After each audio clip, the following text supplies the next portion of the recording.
The following is a presentation by the Cayman Islands Veterans Association and the Cayman Islands Protocol Office, with other supporters.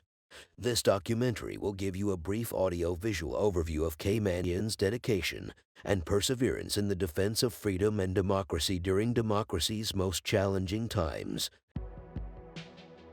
2 years ago, on the 100th anniversary, the end of World War II, I was humbled and honored to be the first Caymanian to lay the wreath at the cenotaph in London on behalf of the Cayman Islands, along with similar sister overseas territories and representatives on behalf of their respective territories. This was the first opportunity for a formal recognition of those citizens of overseas territories who lost their lives in both World Wars and subsequent conflicts while serving in the UK Armed Forces. Their valiant service meant leaving their families and putting their lives on hold, setting aside their personal priorities, uncertain of whether they would return. The somber occasion of Remembrance Day serves as a reminder of just how frail human life can be. Words and ceremony cannot replace those who gave their lives in the line of duty as the ultimate sacrifice in service of peace and prosperity.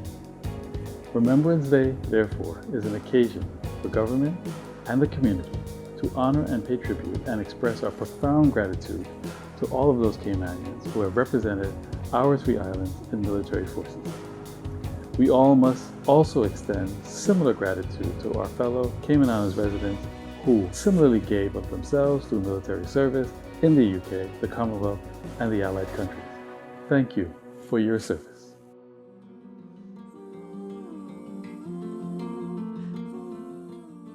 Hello and welcome to the television presentation of this year's Remembrance Day ceremony. I'm Loxley Banks, U.S. Air Force veteran, 1956 to 1960. And I'm Shada McLaughlin from the Cayman Islands Veterans Association, former United States Marines, 1997. As you may know, because of COVID-19 and the inherent risk of large gatherings, the Cayman Islands Veterans Association, in consultation with the Cayman Islands Government Protocol Office, the customary Remembrance Day ceremony has been cancelled. But with Remembrance Day observances being such an integral part of the Cayman Islands community existence, Cayman Islands Veterans Association decided to use this opportunity to highlight the vast contributions of our Cayman Islands veterans. Veterans, fall in, single file.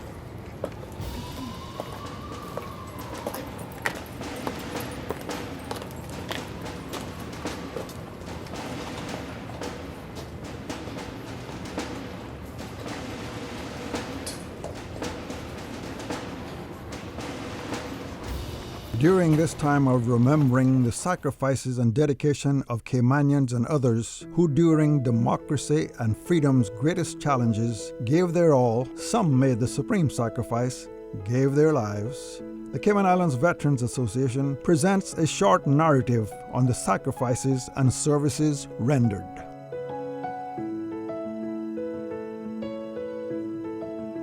I was excited until I found myself surrounded by dead bodies. That kind of put a damper on things. But no doubt about it, war can keep the adrenaline flowing 24 hours a day. But Sheen and Andrew, I'm sure, can talk much better about that than I can. I had a good sense of joining the Air Force. Shane, you want to pipe in here? I concur with the captain. When I first joined the Army, I always wanted to be, from a young boy, I always wanted to be an Army Ranger. And I guess for my sins, that came true. And it's always exciting and it's all like, romantic and stuff until you get shot out the first time, and then you realize that it's a serious game that we playing there. That humbles you after that. Once you get across that first time, you realize what it's all about. Did you ride the range with your grandfather out here with me in the cow pastures? As a little boy, I did indeed. Well, just give us another little glimpse of your service, because you were in Iraq twice or once. I was in Iraq once, Afghanistan once, and several other countries. Basically, I lucked out really. When I joined the service, I got sent directly to Korea. Served the 2nd Infantry Division and specifically in the 506 Airborne Infantry Regiment, and got a lot of experience on because that whole the Army in Korea is on a war footing at all times. The Marines as well, because they're just got a ceasefire going on over there.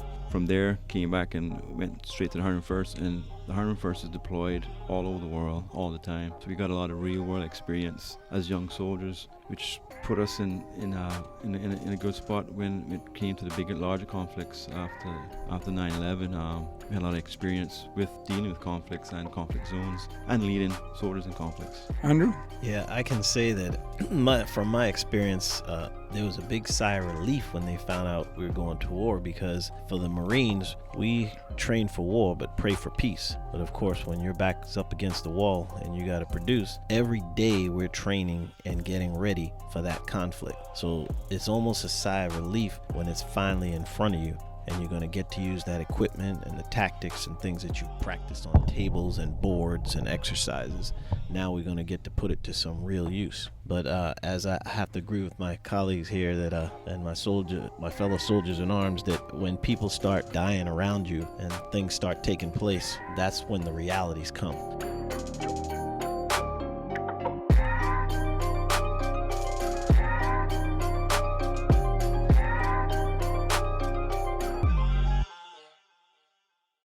We will now highlight the sacrifices, dedication, perseverance, and courage of Caymanians in defense and the preservation of freedom and democracy, which dates back to the 17th century and beyond it. It is believed that Caymanians were serving in Teddy Roosevelt's brigade in the Spanish-American War. The mention of the brigade should raise a few eyebrows, I would think. Throughout time, Caymanians have cherished their freedom and democratic way of life. We now fast forward to the period 1912 through 1919.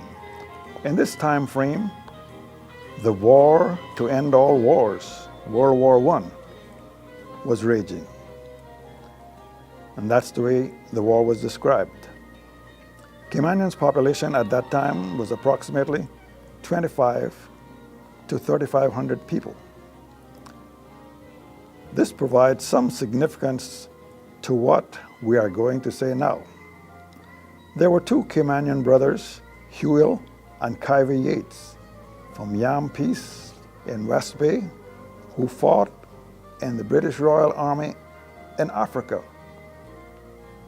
They received commendations, which they only became aware of some 8 years after, when a British warship pulled into Georgetown Harbor to deliver their medals.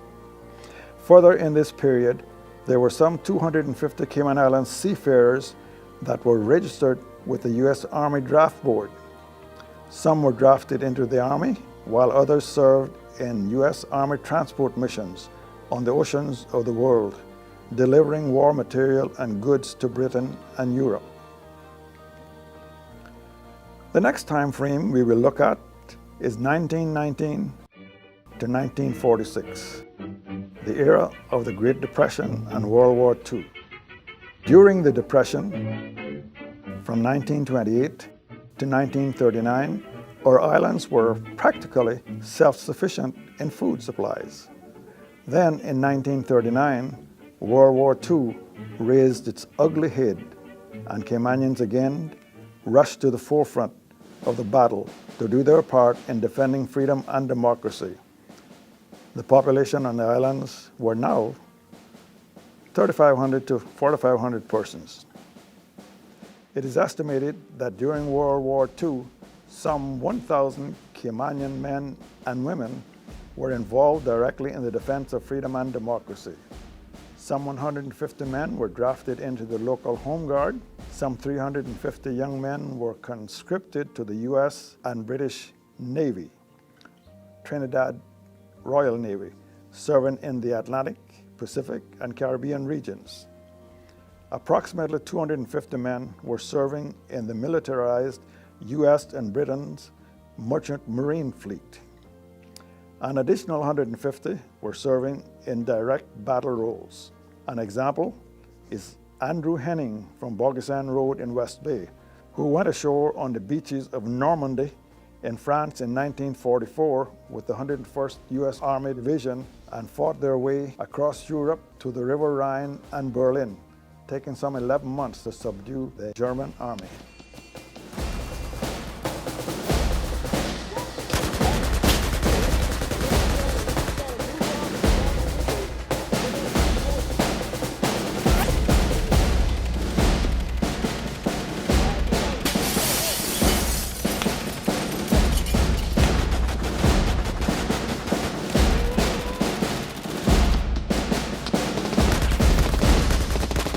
And now, during this period of remembrance of Caymanians and others who served in the British and United States military forces during the great conflicts and in the dangerous periods of preserving the peace, this short narrative by Captain Keith Tibbets of Cayman Brac, who served under the British military command, his dangerous encounter during the Dunkirk evacuation in the May-June period of 1940. We all volunteered and went across to Dunkirk, and we took 5 lifeboats in tow. It had 95 people in them. They were off. Other ships had already been torpedoed, or bombed rather. We towed them back to London. But I was one of the gun's crew. I was manning a 12-pound anti-aircraft gun from 5 o'clock in the morning until 3 o'clock in the afternoon out of break. And I can assure you I fired my fire of shells because I fired over 3,000 shells that day. But I never lied where we got in London that evening. That night, we went and had a good drink out that night at Corva, so we were all right. The Cayman Islands veteran and seafarer, Captain Keith Tibbets of Cayman Brac, firing over 3,000 shells in a 10-hour setting in defense and preservation of freedom and democracy. Listen now to a short narrative by the late Bob Soda on his experiences in the Cayman Islands Home Guard during World War II, 1940 to 1945. Now, Bob, you were on home soil during World War II, that is, in the Home Guard. Tell us a little bit about your sacrifices and what you went through. Well, I remember the war breaking out, and I was 13 years old, I think it was. It was only one radio in my neighborhood, and that was Uncle Said, we called him, Truman Bodden's grandfather. And all the old people would gather on the porch to hear the news from the BBC, what was happening in the war. And I used to go out and hang out with these old men to hear what was going on. I was very interested in what was going on. And then we started a campaign here to collect scrap to ship to England to help the war effort. We collected in old aluminum pots and let's ship some cannons from the old fort back to England to use in the war effort. All the older boys, my friends who was older, became of age and they started going off to the war, to America in the Merchant Marine or joining the armed forces. Trinidad people went off to join the Royal Naval Reserve, and then they started recruiting for the Home Guard. I was 16 years old and you had to be 18, but I was 6'1", so I went up there and volunteered. I told them I was 18 because I never had a birth certificate and they couldn't prove any difference. I was born in Cuba and came here when I was 2 years old, and I never got a birth certificate until 1947. So they couldn't dispute how old I was, and I got my mother to sign that I was 18. So I got in there, and they wanted 70 men, and they could have tripled it. So I was lucky to get in there, I thought. And they recruited 70 of us, and we had a Canadian sergeant instructor, and by that time we had a U.S. Navy base here with 50 sailors and 2 bombers stationed here doing patrol for submarines, because I seen ships get blown up right in front of Georgetown Harbor going by the submarine, and the submarine coming to surface and talk to the crew. And we never had a gun here to do anything.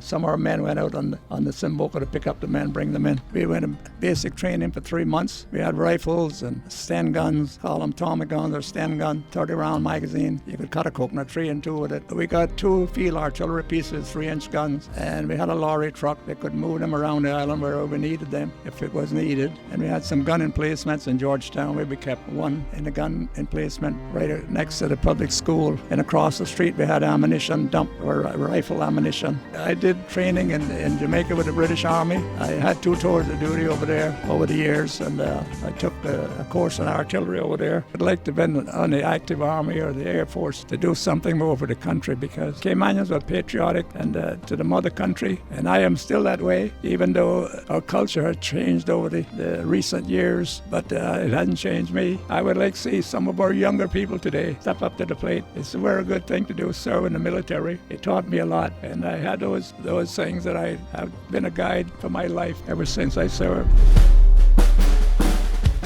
I am a soldier.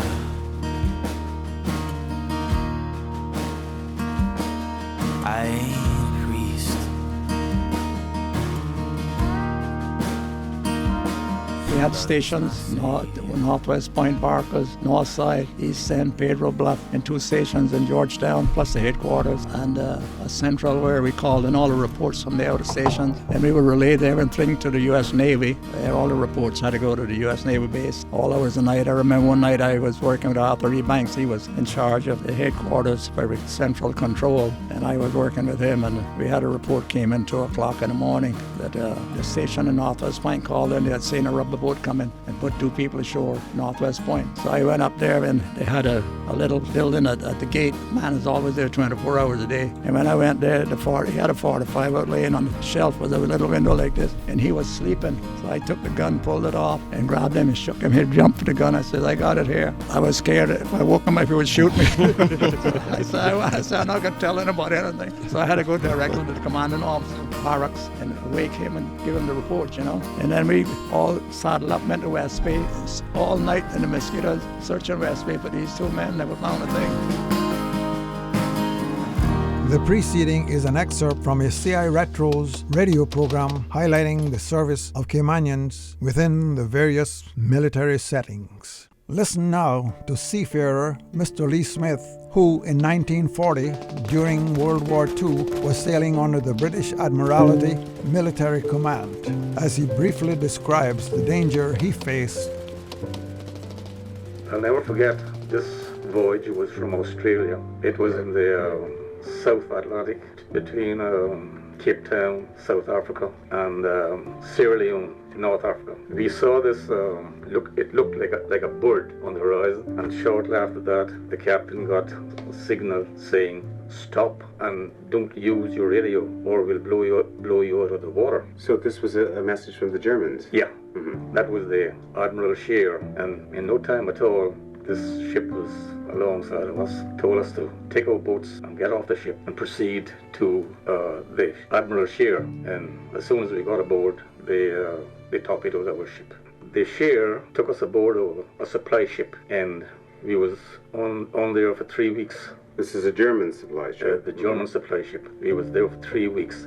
Then they took us to France. We spent 3 weeks in France, and from there to Germany, where Mr. Smith was incarcerated in a German prisoner of war concentration camp for the better part of 5 years. At war's end, he regained his freedom and returned home and continued his seafaring career. He and his wife raised a family of 5 who today occupy prominent positions in our Cayman Islands community. In this CI Retro's excerpt during this remembrance period, the focus is on the dangers faced by the Caymanians in the UK Royal Navy Trinidad's operation during World War II. Mr. McCoy, were you exposed to any danger at all being based in Trinidad? Well, while at sea, yes, because doing this anti-submarine work and doing escort or convoying duties, we were exposed. Outside of the harbor of Port of Spain, it was stated that more ships were sunk just out there than any other part of the Atlantic, because convoys were brought in and convoys taken out, and the submarines just laid around there to get those ships. I've seen a number of them torpedoed. We had to go out there. Our duty really was trying to sweep these there. When I say sweep, we were sweeping with anti-submarine sounding devices so as to warn ships and to try to help disable ships, And I remember one ship which was being towed. We were escorting that ship when we received a signal from a destroyer, the old Churchill, saying clear the area of the target. And before we could even maneuver, that ship that was being towed was torpedoed, and the tug that was towing her almost went down. She went to where she was, I would say probably about 35 degrees, with this bow of water. And one of the men, Ed Tatum from North Side, he's down there, poor fellow, he took a fire axe, and where that wire was running over a bollard, one chop, and he chopped that away. Otherwise, the ship would have carried that tug down. The preceding was an excerpt from a Radio Cayman's CI Retro program, which focused on the dangers Caymanians faced during World War II, serving in many military operations. Speaking were Doreen Miller, former Radio Cayman's Deputy Director, along with Mr. Harry McCoy, former Royal Navy Petty Officer, and former member of the Cayman Islands Veterans Association. Remember, some gave some, and some gave all their lives. Get your poppy and remember. Yes, I remember when war was declared. Of course, we had been kept informed of the conditions in Europe, and I suppose many of us expected this. And it was very exciting to all of us when we learned that war had been declared by Britain against Germany. As I remember, there was a notice posted on the post office in West Bay saying that His Majesty's government had advised our commissioner here that a state of war existed between his country and Germany. It was a very daunting experience to sail what they used to call the Western Ocean, that's the North Atlantic, in 1940. I mean, the convoys there, you know, you'd start out with a bunch of ships, and by the time you reached Europe, you know, there were just a few of them left. The days were usually calm and peaceful, but as soon as night came on, the submarines would start. That's when the activity began. That's when they started their activity. And you would see ships sinking all around you, you know, tankers blazing on the horizon. And you sort of wondered how long you would last. They sank one ship under me. Fortunately, none of the crew were lost. We all managed to get into the lifeboats, and next day we were picked up by a Norwegian ship. So they took us into Greenock, and that was the end of that voyage there. Well, you did remark earlier that you embarked on this whole experience with great gusto. Now, you mentioned the German submarines and actually watching things happen, being under attack. Was there a time throughout your experience that you began to waver in your sort of commitment and determination? No, I don't think so. We just went about our duties as if, you know, every day we did what we had to do and went along. And I never witnessed any fear on those ships. Everybody seemed to be fearless, well committed to the job at hand. And your route, you always plied the North Atlantic at the start of this thing? Yes, mostly in the North Atlantic. My first trip out of Britain really was into the Mediterranean, to Marseille, where we were caught in the air raids. That was just before the fall of France. And actually we evacuated British troops from there who had been chased all across France by the Germans. The voice there of the late Mr. Cavell Glidden, whose ship during World War II, while sailing under the British Maritime Military Command, was torpedoed in the Atlantic Ocean, was rescued and taken to Greenock, England. He then joined the British Army and served in North Africa under Field Marshal General Montgomery until the end of the war.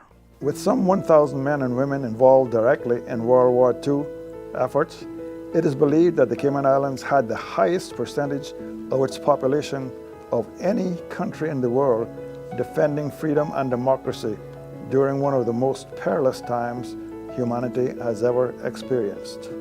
We move now from 1947 to 1990, which saw the Korean War, the Cold War, and Vietnam War, with Caymanians now directly involved in the freedom fight for democracy.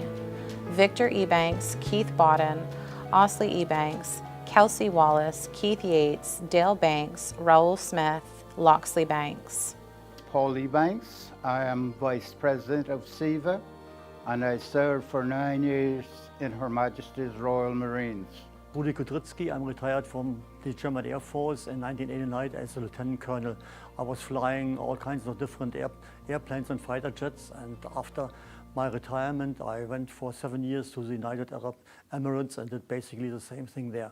1995 I came to the Cayman Islands, met my wife, and we married 5 years later in St. Moritz. I'm still flying, and if you see a small white and blue aircraft over the island, that's me. It's Gerald Hardy. I was in the U.S. Army, late 60s. I was a paratrooper, military policeman. I was in the infantry, and I was an advisor to a Vietnamese parachute regiment. I was only in for 2 years. I was drafted. More than half of it was in Vietnam, though.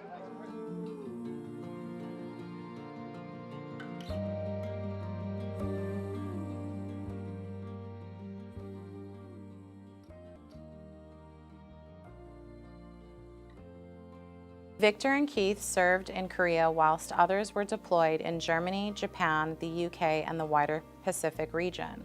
Loxley Banks was assigned in 1958 to a Joint Task Force 7 consisting of the U.S. and all the NATO allies on a 6,000-foot long and 2,300-foot wide island, which also accommodated Johnston Island Air Force Base. The task force mission was to conduct a nuclear high atmospheric test looking at the result of a concentrated megaton nuclear explosion in the atmosphere. Loxley is one of the few persons alive to have viewed and experienced the heat from a megaton nuclear explosion.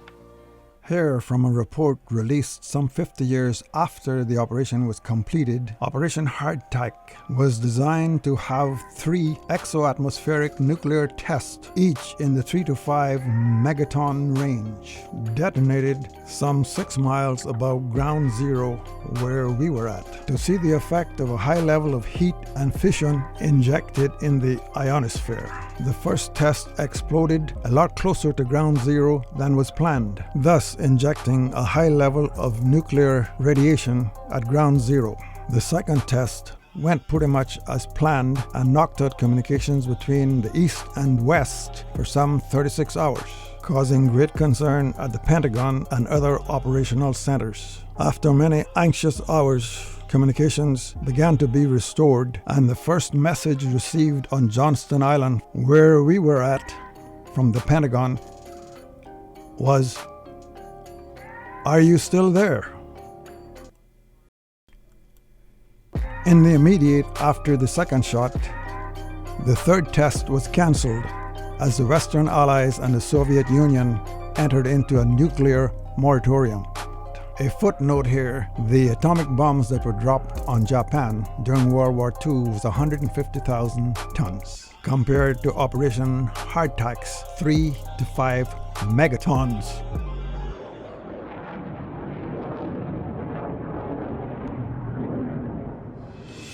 But that was during the Cold War, and it was as difficult to keep the peace as there is to win the war. And the Cold War was fought actually between the ears, in the mind, because the only thing that kept everybody at bay was that Russia knew that if they started anything, the U.S. could wipe them off the map in 2.5 hours, and the U.S. had the same knowledge, so everything was kind of equalized. Freedom isn't free. It isn't free. Somebody has to make the sacrifice. I think strength is the only thing that is going to protect us. It was only when President Reagan decided that the U.S. was going to become strong enough that they can whip anybody in the world, the whole war together if need be, that the Soviet Union started to collapse. Since 1990 to present time, there were a variety of conflicts in which Caymanians were involved, such as the Gulf War, Afghanistan War, Iraq War, and others, examples of which include Shane Bothwell. I spent 12 years in the U.S. Army, assigned to 2nd Infantry Division, 101st Airborne Division, and Special Operations Command, serving both Afghanistan, Iraq, and the Middle East in general. Andrew McLaughlin. I served as a United States Marine for 22 years and retired as a Master Sergeant of Marines. So during the Bosnian conflict, the Marine Air Group that I was with took 11 F-18 Deltas to northern Italy for bombing runs into Bosnian territory.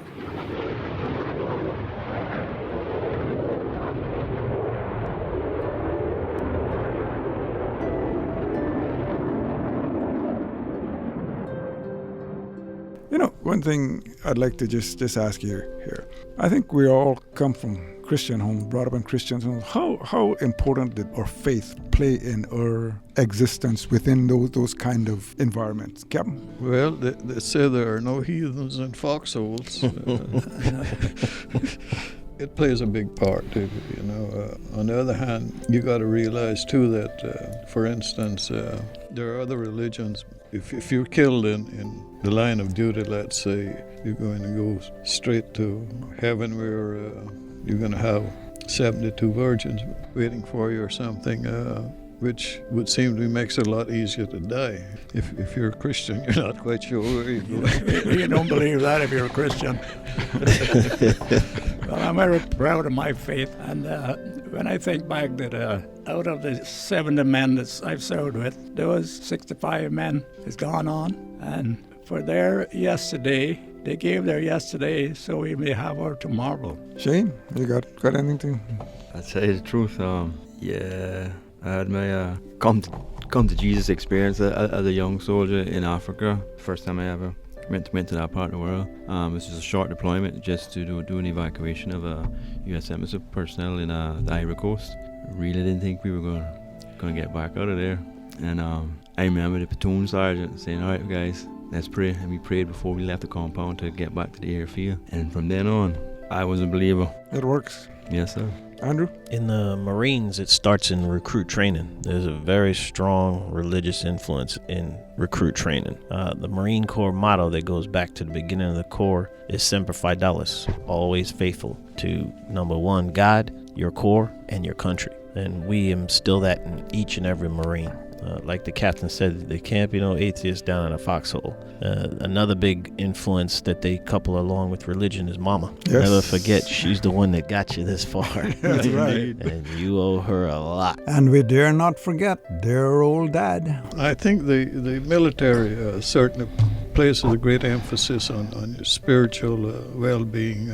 You'll find, I'm assuming, that most of the branches, or all the branches, and certainly in the Air Force, the units are accompanied by a chaplain, or at least one chaplain, a non-denominational chaplain, a chaplain nevertheless. Well, even in training, that was one of the things that they, on Sundays, they said, you have to go to chapel. It was a demand. I mean, you got up early and you went to chapel, and then you pounded the ground for the rest of the day.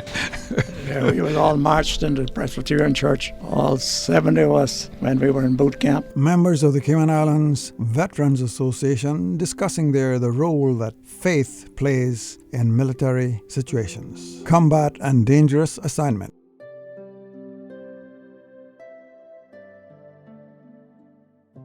Hello, this is Governor Roper. I wanted very much to record a message on this incredibly important occasion. The First World War ended in 1918, known as the Great War. Over 9 million people lost their lives in that war. The war ended on the 11th hour of the 11th day of the 11th month. So every year on 11 November, we have a moment of reflection for all those who have lost their lives, so that all of us today can live in freedom and liberty. It isn't just about the Great War, it's about all of those who lost their lives and sacrificed their lives for all of us throughout different wars over the last century. And the poppy has become an incredibly symbolic flower, allowing us to remember those that lost their lives. The red, beautiful red poppy, it bloomed on many of the battlefields of World War I, and that's why today, every year, we wear the poppy to remember those that lost their lives. And finally, I just want to pay tribute to our own Veterans Association, who do incredible work here in the Cayman Islands, supporting our veterans and their families, and they raise funds every year through selling the poppy to allow them to do that. Thank you. The proceeding was presented by the Cayman Islands Protocols Office and the Cayman Islands Veterans Association with CIGTV, Radio Cayman, Breeze FM Program Productions, and Sands Limited. Images courtesy of respective owners. Thank you to everyone who makes available your images and your time for our collective knowledge on Cayman's contributions in the defense and preservation of freedom and democracy.